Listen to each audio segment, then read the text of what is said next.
Hey guys, back. Video number 3, okay? Yeah, thanks for all the comments in the last video. I got a few more and I love the support. It's really nice to hear and definitely motivates me to do what I am doing. So I really appreciate that, guys. Yeah. So today I wanted to talk about meditation. That is one of the core concepts that I'm discussing in my book.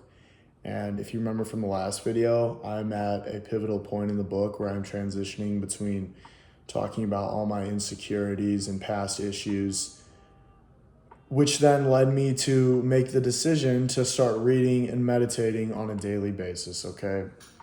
And I want to talk about what meditation is and what that means to me, bounce some ideas off you guys, share my own opinions and beliefs, which are subjective for my own lived experience, okay? It's what's worked for me. It might not be what works for you, okay?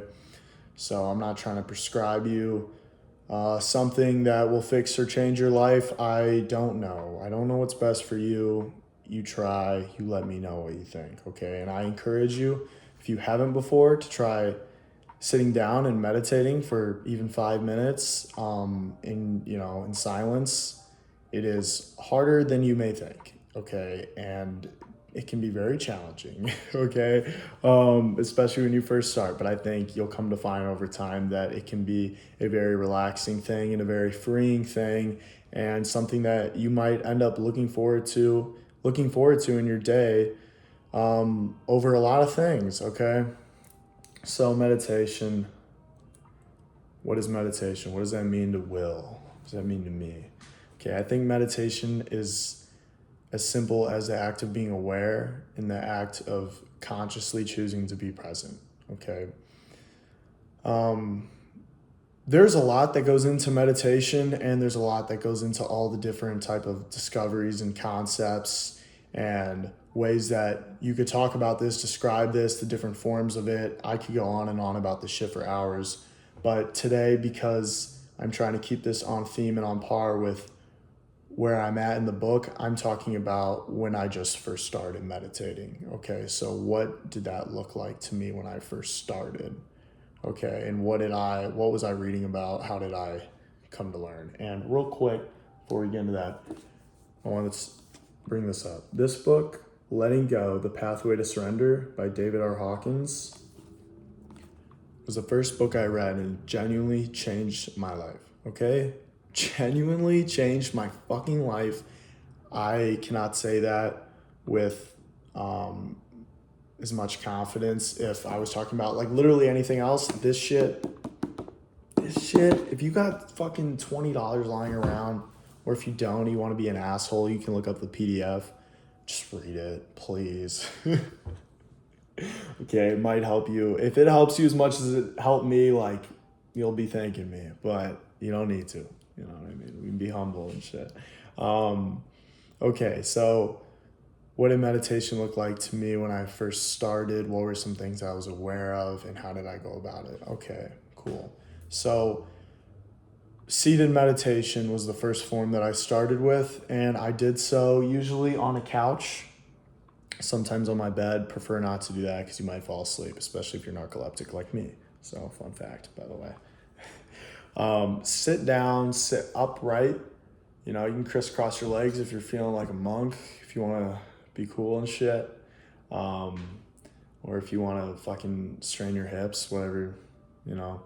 And it was important to me to choose to have a gauge and something that I was calling my attention to in meditation for a reason, which I will get to.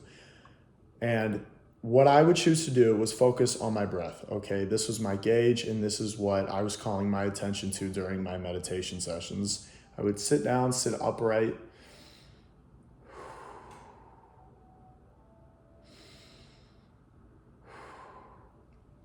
Okay, following the inhale in through your nostrils, down your system.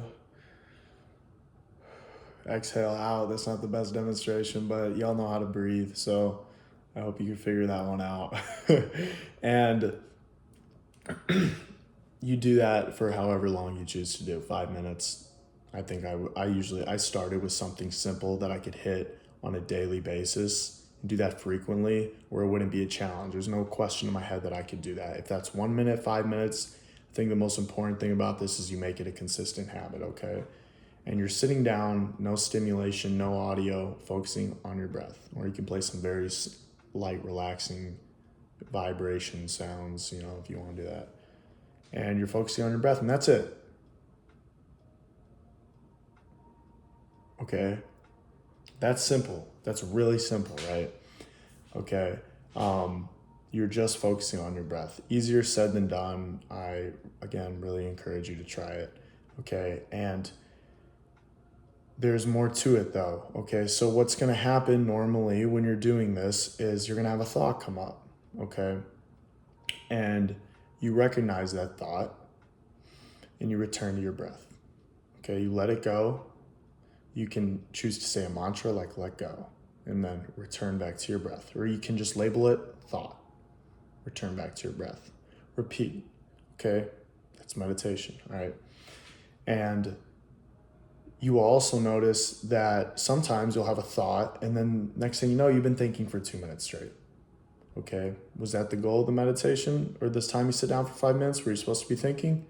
What was the goal? Is to focus on your breath, okay? So don't judge yourself at all. Don't get mad at yourself if you get lost in thought, okay? If you start to think you have a thought, what am I doing later? And the next thing you know, you planned out your whole day or 3 or 4 different ways your day could go, okay? It's not the point. There's no self-judgment in this process. The fact that you even attempt to do something like this is a form of self-love, okay? Go into it with no expectations. Go into it with just curiosity to learn about yourself. Okay, because I believe if you can be happy sitting down and at peace with no external stimulation at any point in time, you will have a very peaceful, happy life, okay? I don't believe that your happiness comes from external things. I don't think that you will ever find fulfillment in things outside of yourself, okay?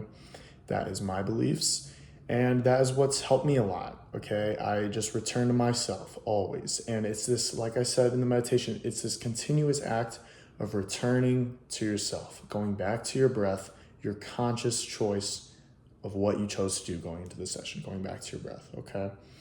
And that can be of great benefit to someone who's never done something like this before, okay? And if that's hard to do seated, if you have a really, going mind, I get that, I can relate to that. Or if you just get tired, if you try meditating, go for a walk without any music, without any podcast, just take a little walk, okay? Especially, I believe it's very beneficial to do this in the morning. Avoid procrastinating on it. Do it the first thing in the morning, sets the pace for the day. Do it before you check your phone. That's what I did. That's what helped me a lot, especially in pairing. I would read a little bit, something like this, this talks about this idea of letting go and this act of surrendering. And this can then, you read this and then you reinforce it through meditating. That's what I did. That's what's helped me a lot. And, he talks about this act of surrendering to yourself or to, something something bigger than yourself. And there's a lot of concepts in here that I could talk about one day, like, the self with the lowercase s versus uppercase, like your ego, your identity, your sense of self, your attachments to worldly things, and your attachments to, your own belief systems, and etc., yada, yada. You get the picture, okay? And I think it's very important to do this on a repetitive basis, do this on a daily basis, whatever the amount of time it may be. I can't stress that enough. If that is 2 minutes, if that's 5, if that's 15, okay, you make it a habit, okay, to slow down in your life. I believe that'll be of the utmost benefit to you no matter where you're at, okay? And there's something that is very profound and powerful that can happen when you do this and you are aware of a thought and then you return back to your breath, okay? And what you're doing there is you are creating a distinction between you and your thoughts, okay? You are no longer thinking your thoughts, you are aware of your thoughts, okay?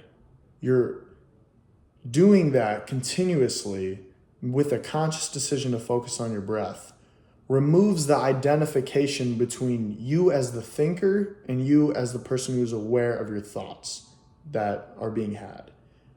I think about 90+% of the time you are not actually consciously thinking your thoughts, and you might not realize this throughout a daily basis due to suppressing things. What did he worded it actually? You're right. I also have the PDF up because I'm an asshole. You might not notice that you have all these subconscious thoughts because they're being covered up through what did he use to describe this? Bear with me here.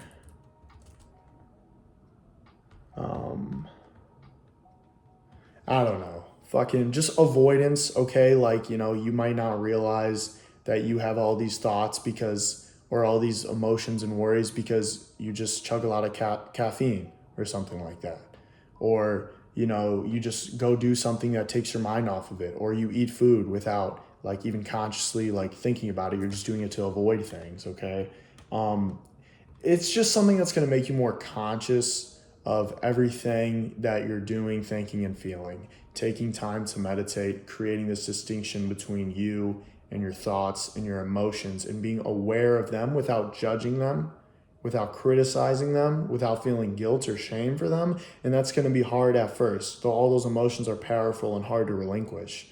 And meditation can be of the utmost benefit, and I challenge you to do it in moments where you are internally struggling. Okay, that is hard. But start, you can start when you're cool and you're having a good day. Okay, you can start now, don't wait. Try it out and take some time, and I bet you over time you're going to start to realize that, hold on, I am not my thoughts, I'm not my emotions, I'm the person who's aware of them, because I've taken enough time through meditation and practice of awareness to focus on the feelings and focus on the thoughts and see them as separate, because the fact that I am even consciously aware of them shows that they are not me. There's a certain duality that you can create through meditation where your identity is less rooted in experiencing life rather than witnessing it, which might sound a little scary, okay?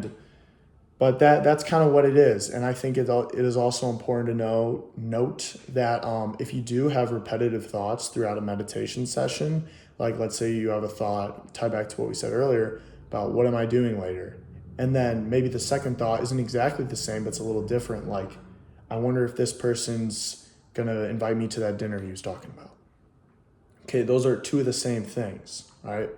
And I believe it is equally important to note that after a meditation session, if you notice these similar type of thoughts, those are not your enemy, okay? Those are there to show you something, all right? And you should be, ask yourself after, why did I have these thoughts when I was focusing on my breath? Is there some insecurity that lies underneath there? Is there some fear of not knowing, unknowingness, the uncertainty of life? Ask yourself these questions, okay? And I believe that is important because then you can help identify where the emotions were stemming from, because in my belief, my understanding is that one emotion can create thousands of thoughts, okay? So that's why in the meditation sessions, something I guess I forgot to mention earlier, you're not trying to have your thoughts be intervening too much, okay? It's fine if they're there at first, but your thoughts, they're coming from emotion, Okay, so like if you're happy, you're gonna see your external world as happy. You're gonna be thinking happy. If you're sad, it's like everything's gonna be sad. This is gonna be disappointing, like X, Y, Z. Okay, so in your meditation session, focus on your breath and be aware of your emotions deep down. If if the thoughts are kind of getting in the way, you can try to ask yourself why. Where do these thoughts come from? What emotions do they stem from? And then that can be very beneficial if you don't know that much about emotions. A lot of these things that I'm talking about are just emotional maturity, like EQ type of things. And some of it may be very simple concepts to some, and some of this might be some things you've never heard about, okay? And I believe it is important for us as a whole to talk about these sort of things because they're not taught in high school. You're not taught emotional intelligence. You're not taught about awareness, presence, about how to find peace, joy, and happiness in life. You're not taught about that, okay? And and that's another type of conversation, different day. But yeah, I encourage you to sit down for 5 minutes, focus on your breath without any distractions. Notice thoughts as they arise, let them go, focus on the underlying feeling and your breath, and reflect after. If you like to journal, maybe journal a little, and take some time for yourself each day. I encourage you. I could be doing it a little more. I have steered away from meditating as much the past year. I think I haven't been doing it as much. I think my basis of knowledge, though, and self-awareness from daily habits over, like 2.5 years took me a long way, where I developed enough of a basis where I didn't need to be doing it all the time, okay? But if you haven't developed that basis of self-awareness and reflection on a daily basis, I really encourage you to do so and to try it, because meditation, as simple as it may seem, it can be very challenging, but very freeing. Very freeing. It can makes me feel lighter, makes my life feel easier. Has relinquished me from all sorts of negative emotions and thought patterns. And yeah, everything that I talked about today, I definitely could go into further detail. If there are some things that I did not explain that much, let me know.